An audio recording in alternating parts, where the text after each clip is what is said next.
চীনের বেইজিংয়ে অলিম্পিক্সের আদলে আয়োজন করা হয়েছে ওয়ার্ল্ড হিউম্যানয়েড রোবট গেমস। আর উদ্বোধনী দিনেই চমক দেখিয়েছে অংশ নেওয়া হিউম্যানয়েড রোবটগুলো। মানুষের তৈরি একাধিক রেকর্ড ভেঙে নতুন নজির গড়েছে চীনা রোবট। মানুষের সঙ্গে পাল্লা দিয়ে নয়, এবার মানুষকেই টেক্কা দিচ্ছে রোবট।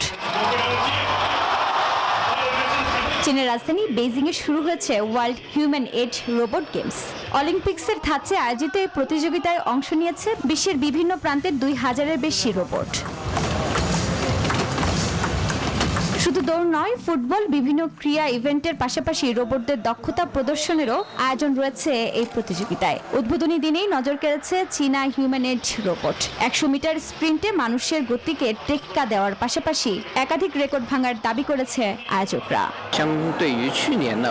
পর্দায় দেখাচ্ছে এই প্রযুক্তিকে সশরীরে দেখা অনেক বেশি চিত্তাকর্ষক। বৈজ্ঞানিক ও প্রযুক্তিগত অগ্রগতির অবিশ্বাস্য দ্রুত গতি নিজের চোখে প্রত্যক্ষ করা যায়।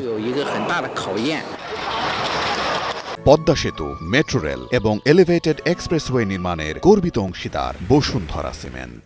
শুধু মাঠের লড়াইয়ে নয়, প্রযুক্তির এই নতুন খেলোয়াড়রা দেখিয়েছে নাচের দক্ষতাও। 5 দিনের এই প্রতিযোগিতা এবার পা দিল দ্বিতীয় বছরে। যুক্তরাষ্ট্রের সঙ্গে তীব্র প্রযুক্তিগত প্রতিযোগিতার আবহে উন্নত রোবোটিক্সে চীনের দ্রুত অগ্রগতি তুলে ধরার বড় মঞ্চ হয়ে উঠেছে এ আয়োজন, এমনটাই মত অনেকের। আফরিন মৌ, নিউজ 24।